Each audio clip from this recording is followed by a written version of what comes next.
Okay, so the heart chakra. Anybody remember what the Sanskrit name for the heart chakra is? Anahata? Anahata, Ah, anahata. And so that is a Sanskrit word that means unstruck or unhurt. struck.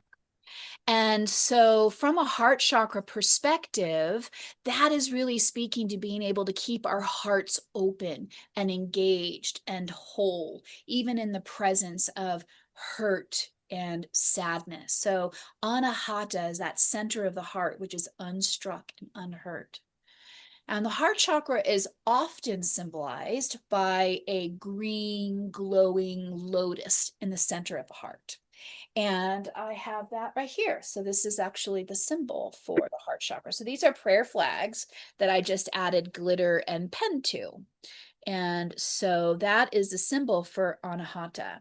And you'll notice that it's really made of two triangles. And so you've got the root chakra, which has a goal up towards the heart.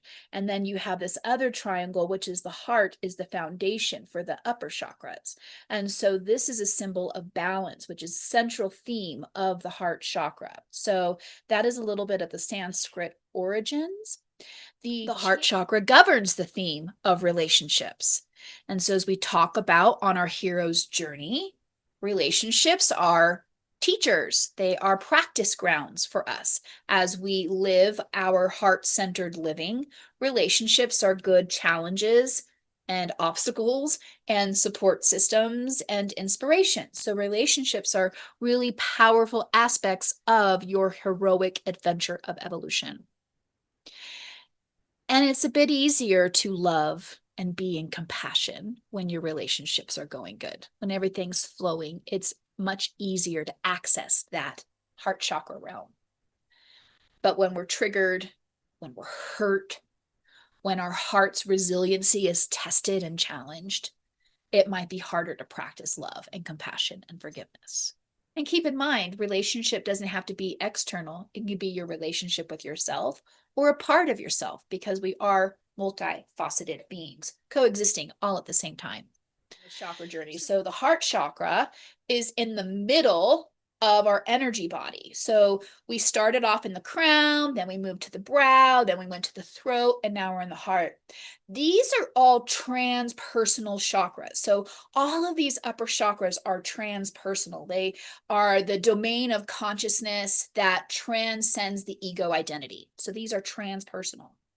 But last month, we came through the throat chakra, and the throat chakra is the bridge from the transpersonal into the relational. And the heart chakra is the center of that relational being. And then we have our relational being, and then we have our physical being. So we're riding the train all the way down throughout the rest of the year.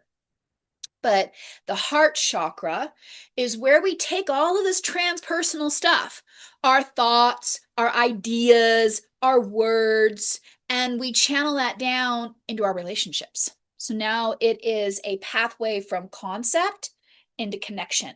That's a really big pathway that we are working from concept into connection.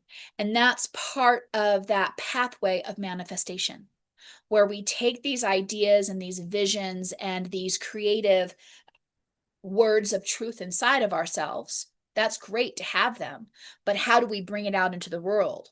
Through the throat chakra, it's through our words and our creation, and through the heart chakra, it's through our relationships.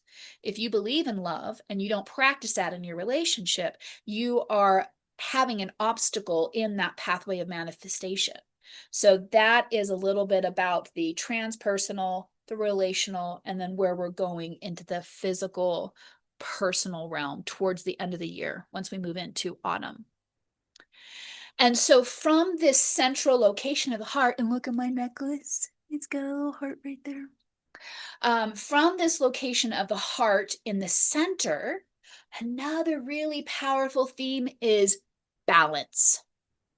So the heart chakra is this bridge between the body and the mind, between self and other, between inner and outer, between giving and receiving, between intellect and experience, between individuality and unity, between solitude and connection.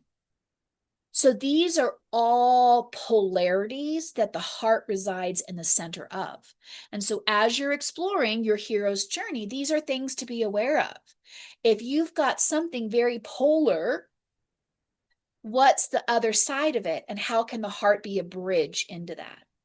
If you're a hermit like me and like to be by yourself and be an introvert, then I know my healing edge is opening up my heart to be with others and to be in relationship and to be in the world. But if I'm always out in the world and I can't be by myself and I need to have people to validate me and feel like I'm worthy, then my heart work is to be in solitude with my own damn self and find love and compassion for myself without any external influences. So those polarities are guides. So a lot of the movies that you'll see, there's like these two pillars that the hero has to walk through. Like the Lord of the Rings, they're on that boat, do do do do, and there's those big cement structures on the river of life, da da da da. It wouldn't be a portal if there was only one. There was only one side. You got to go through the center. And so that's something to explore from a heart chakra perspective on your hero's journey, is the center balance point between those polarities. And that's really the paradox that the heart chakra is about. How can you be strong and vulnerable? How can you honor your individuality and unity?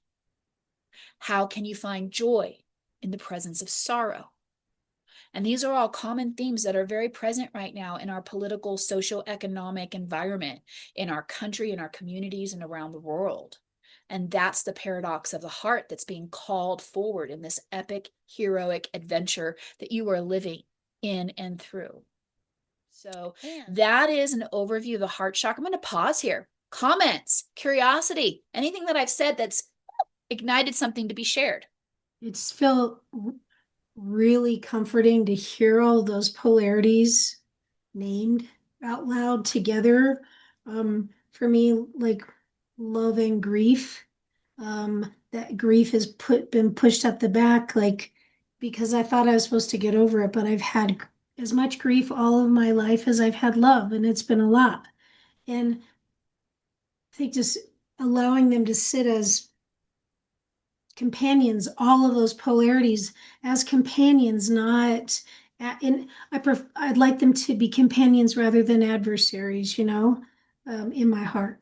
In my I life. love that. That's beautiful. It's like it's not one is supposed to eradicate the other. They both have equal feasting space at your table. They're both council members on your archetypal motif of truth.